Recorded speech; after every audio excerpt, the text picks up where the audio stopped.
I'm Dave Burkett, Clint's younger mate. And Netsky, you think 20 years is exhausting? Try 38. I've known Clint since the age of 12 when we went to Scots College together. And don't worry, Netsky, these Emmets and these Richos, they come and go. We'll be around for a long time. So to mark his 50th, I'm going to quickly, in a few minutes, take you through the last 38 years with Bozo, because that's what we have called him for many, many years. Now, we all know that Bozo likes to set himself goals, so I'm going to use that as the theme as we work through. Throughout school, Kath asked me the other day, what was Bozo like at school? Well, Bozo was the golden boy. He was a grade A student, he was a good sportsman, he was a prefect, and he was head of the Army Q store, which is a very responsible role. Bozo was actually everything I wasn't, but we're still great mates. It's not surprising that Bozo was a great guy, because growing up with Bozo, I spent a lot of time with Brock and Susie at Hopetown Avenue, and Mark and Steve. And it was a warm, wonderful household, always welcoming, and I loved my time there. Except every time I left from dinner, the kids, the arseholes, would shoot me with an air rifle as I was running up the grass to try and get my mum's car. So he wasn't so much of a golden boy. But I remember back in year 7, when Bozo said his first goals, and I remember being in the quadrangle, his pants up to here, and telling me, he said, you know, I'm not going to date girls at school, I'm not going to drink, and I'm not going to smoke, because I want to be a straight A student. Well, that's interesting. But you know, as we age, we change, and thank God he didn't lead that boring lifestyle. He broke his pledge about girls in around year 11, when he had a fair share of success, even if they were his younger brother Stephen's exes. But anyway, he still worked it.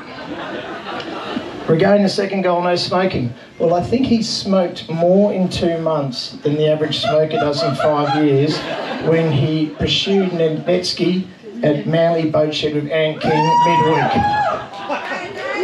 And as for drinking, well, if you don't know, Bozo's in a 3-way relationship at the moment with Ronza Kappa and Netsky. So I think he's failed on that one as well.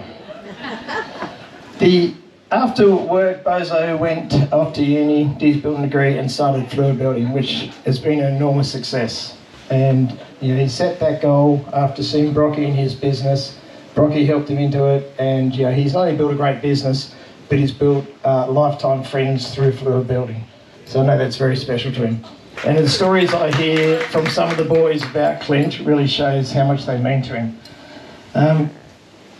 In his 20s, he decided, as Netsky said, that he'd sail. We were sailing. Actually, I was on Clint's boat, but he decided he'd get serious and he wanted to go win the Nationals.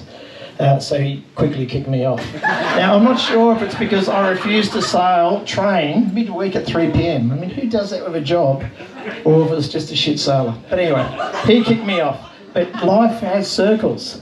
And now, even though him, Ant and Steve won a few Nationals, he's now a has-been trying to get into the boat shed to put his boat beside mine. So we all come back the circle, boys.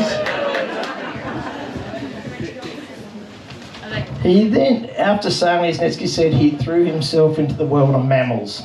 And I think all the riders here would know Clint has dedicated a huge amount of time to the sport and to Tour de Cure. And he's built some great friendships out of it. It started actually, you know, with myself, Steve and Ant. But riding to Palm Beach on a Saturday wasn't enough for Bozo. He wanted to ride to Melbourne. So we quickly got dumped and he found a new group of friends. That's very true. So, realising that I'd lost him for a couple of years, I thought, well, COVID's hit, you know, these riders can only ride in twos now. It's all getting a bit boring.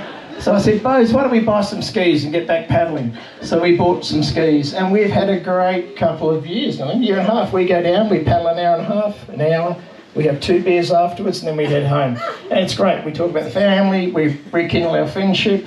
And I know it's shortly over, because he's going to have a harebrained idea about paddling to Melbourne again, and he's going to dump me, and I'm going to be back to myself. But I've worked out with Bozo, you grab the moments while you can over 38 years, and then you let him wander off, and you know he'll come back. Now, one of the things that we know about Bozo is the depth of his friendships and the diversity of his friendships, and I think everyone here shows that. Whether it be work, sailing, riding or community work, Boz gives it all. And he has great friendships, he's a great guy, and he has a really strong moral radar, and that's what's, I suppose, kept our friendship in sync all this time. And they say you can you judge someone by the friends they keep. I don't know what this says out here actually.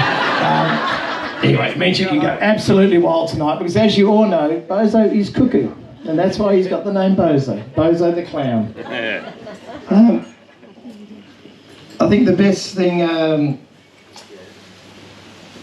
through the friend, I've got to say, is from day one, the best thing Bozo's ever done with his life is marry Netsky. I mean, you had to pick someone to put up with someone like Bozo, you couldn't have done better. And you found it at Manly Boat Shed. But Netsky, from day one, all us close friends, been there for a long time, always thought Netsky was just brilliant. And she's been the centre of Bozo's life. And he's gone on to have three beautiful kids. One of them is my goddaughter, who I love dearly. The other two are good too. And they've built a great family. And if you walk around here, you see on the walls, there's lists of things to do, there's lists about family. It's quite exhausting. But you can see they do work hard at it. So it's a very special space. Look, friendships, I'll say that friendships are something that you really have to work hard at. But with Bozo, we've never had to work hard at. 38 years, we've always been in sync. We've sailed at the same club, not the same boat because you kicked me off, but we sailed the same boat for all this time, and we've been in each other's life, and it's been very special. So Boz, on behalf of everyone, mate, everyone here, and all the boys, because we don't say this enough, but we do love you dearly, and we look forward to many years together. Come.